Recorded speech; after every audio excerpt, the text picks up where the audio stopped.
नमस्कार मित्रों, भगवत चर्चा में एक बार फिर आप सबका स्वागत है। मित्रों, परमात्मा न तर्क से जाना जा सकता है और न कर्म से पाया जा सकता है। कर्म से अगर पाया जा सकता तो बहुत बलशाली लोग, बहुत बहुत धन्यवान लोग, सब लोग ईश्वर को पा गए होते। तर्क से जाना जा सकता तो बहुत बड़े बड़े बुद्धिमान हुए होते, जान गए होते। लेकिन परमात्मा तो तर्कातीत है, कर्मों के पार है, सबके पार है। चूंकि यहाँ पे बात श्रद्धा की चल रही है, तो कल की चर्चा में ये बात हुई थी कि जब तर्क हार जाता है, जब बुद्धि हार जाती है, तो श्रद्धा शुरू होती है। और श्रद्धा अतर्क है, वहाँ कोई तर्क नहीं चलता, कोई लॉजिक नहीं चलता, कोई सिद्धांत नहीं चलता।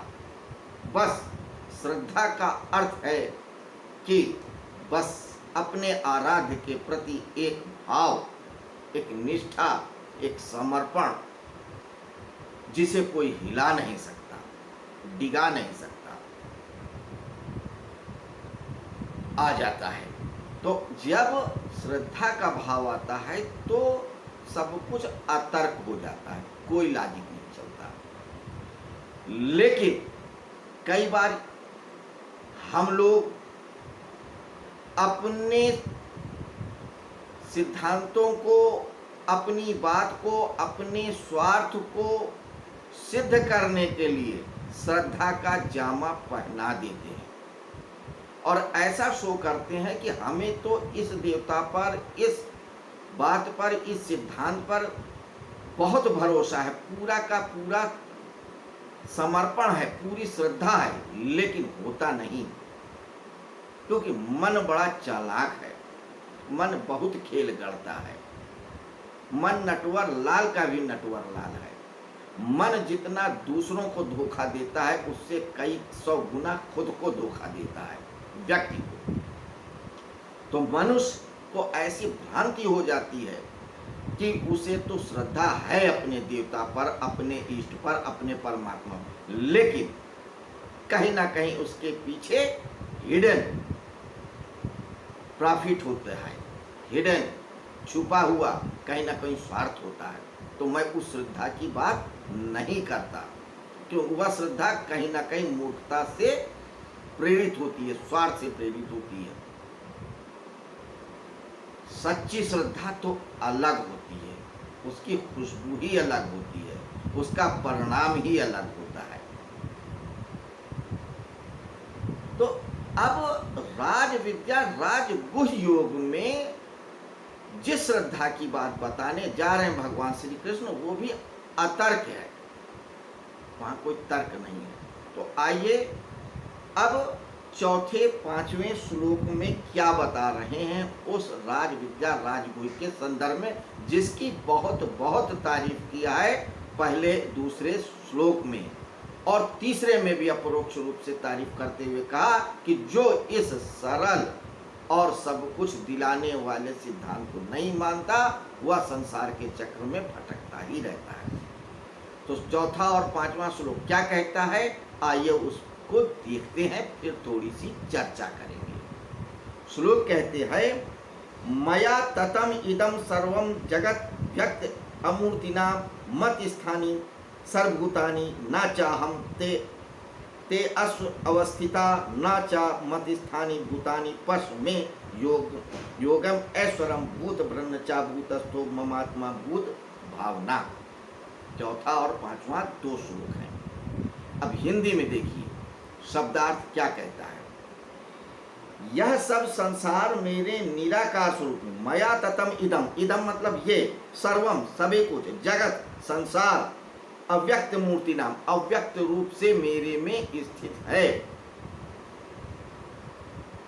यानी कि ये जितना संसार दिख रहा है, महसूस हो रहा है, यह सब कुछ मेरे अव्यक्त स्वरूप में स्थित है, निराकार स्वरूप में स्थित है। मत स्थानी सर्वभूतानि न चा अहम ते अश्व अवस्थिता। तो और विचित्र बात यह है कि ना तो मैं इन सभी पदार्थों में, जीवों में स्थित हूँ, और ना ये सारे पदार्थ और जीव मुझ में स्थित हैं। उनकी आइडेंटिटी अलग है, मेरी आइडेंटिटी अलग है। ये और बात, ये सब मुझी से उत्पन्न होते हैं, मुझी से पालन और पोषण पाते हैं और मुझी में समा जाते हैं, फिर भी इनकी सत्ता अलग, मेरी सत्ता अलग।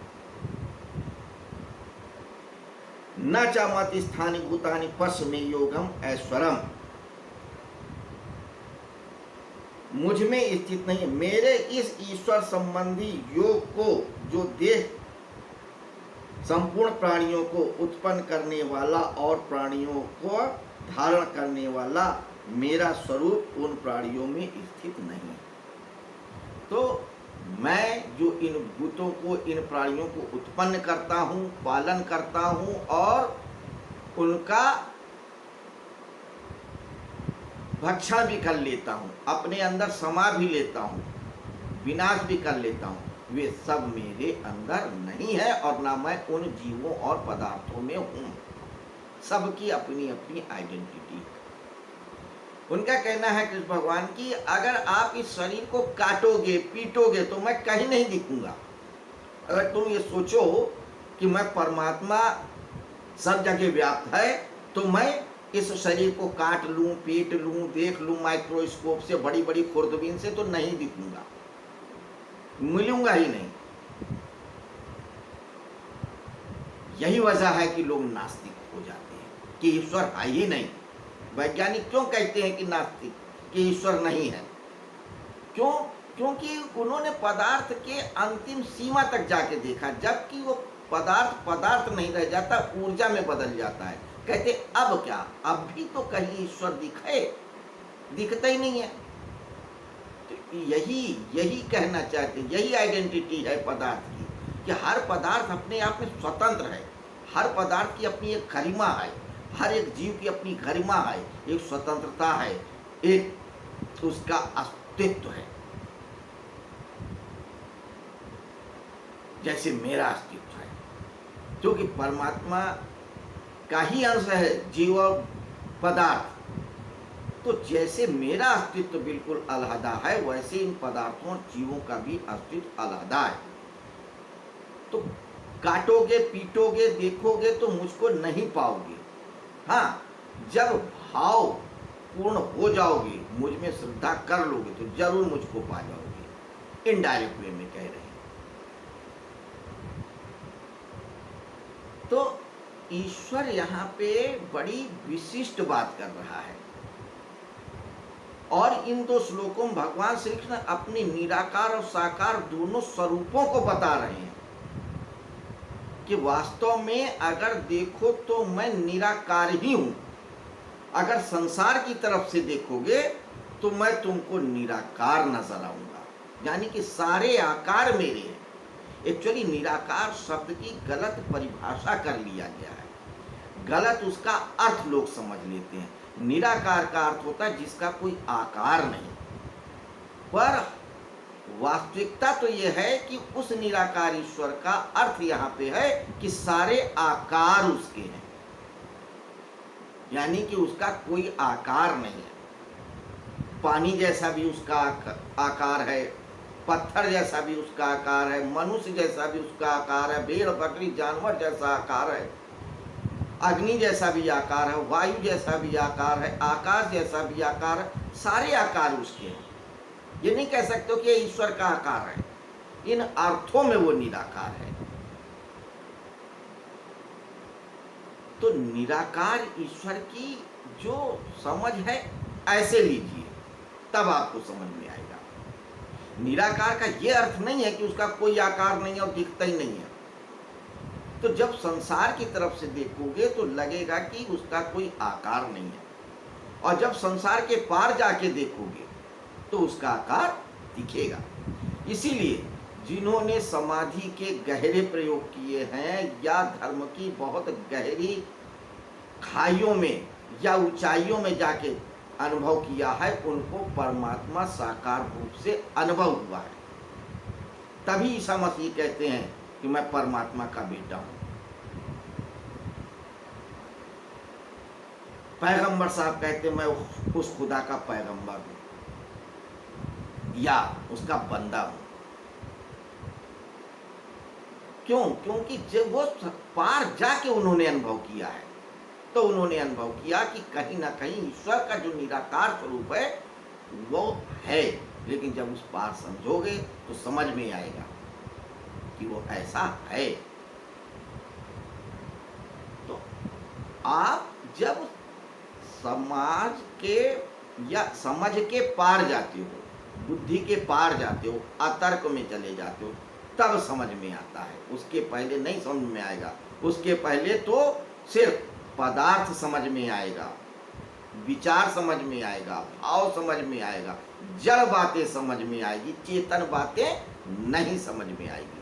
और वो तो चेतन का भी चेतन है, महाचैतन्य है। तो महाचैतन्य का कोई आकार नहीं होता।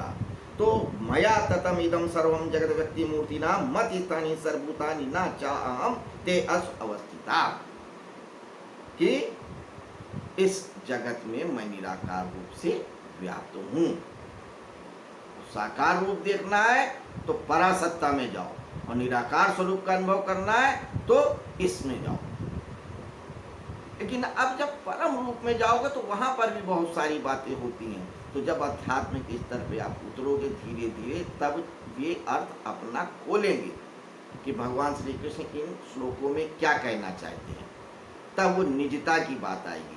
तो ये ज्ञान जो धर्म है ये बिल्कुल निजी मामला होता है, सार्वजनिक नहीं होता है। गुरु जो मंत्र देता है, ज्ञान देता है, कान में देता है। क्यों देता है? It is very personal. सबको बताने की बात नहीं होती है। मित्रों, इस श्लोक पे यानी चौथे और पांचवें श्लोक में आज हम लोगों ने थोड़ी सी चर्चा किया। कल फिर इस राज विद्या राजगुह्य योग के बारे में अगले श्लोक पे चर्चा करेंगे। तो जो गुह्य बात की बात कह रहे हैं भगवान श्री कृष्ण, वो यही कह रहे हैं कि ये रहस्य की बात है, गुह्य बात, रहस्य की बात है। कि लोग जो समझते हैं कि मैं ये पत्थर हूं, मूर्ति ले आते हैं, बना लेते हैं कि यही ईश्वर है। तो हो सकता है आपकी श्रद्धा मान लो, लेकिन मैं सिर्फ ये नहीं हूं। मैं किसी आकार में नहीं ढल सकता। अगर कोई निराकार को मानने वाला सोचे कि हाँ कहीं कुछ नहीं, कोई शून्य है, वही ईश्वर है, तो वो शून्य भी नहीं हूं मैं। ये गलत अवधारणा है। तो जितनी भी अवधारणाएं आपकी हैं तर्कों के बीच में, उन सब के मैं पार हूं। तर्कातीत हो जाओ। तो ये सारे तर्क छोड़ो कि मैं इनको मार रहा हूँ, उनको मार रहा हूँ, ये पाप कर रहा हूँ, वो पाप कर रहा हूँ, ये गलत है, वो गलत है, मैं स्वर्ग में जाऊंगा, नरक में जाऊंगा, मेरे परिवार की स्त्रियां दूषित हो जाएंगी, जब सारे वीर मर जाएंगे, सारे मनुष्य पुरुष मर जाएंगे। तो छोड़ो ये सब तर्क की बातें। उस तर्क के पार जाओ, उस संशय के पार जाओ, उस विषाद के पार जाओ, बिल्कुल तर्कहीन हो जाओ, सिर्फ श्रद्धामय हो जाओ, और ये जान जाओ, ये मान लो कि वासुदेवा सर्वम। तो तुम मुझको जान लोगे, और जान ही नहीं लोगे, मुझ जैसे ही हो जाओगे। है, तब अब यही समाप्त करते हैं आज की चर्चा को। कल फिर मिलेंगे अगले श्लोकों में, यानी कि छठे और सातवें में कि भगवान क्या कह रहे हैं। नमस्कार, शुभ रात्रि।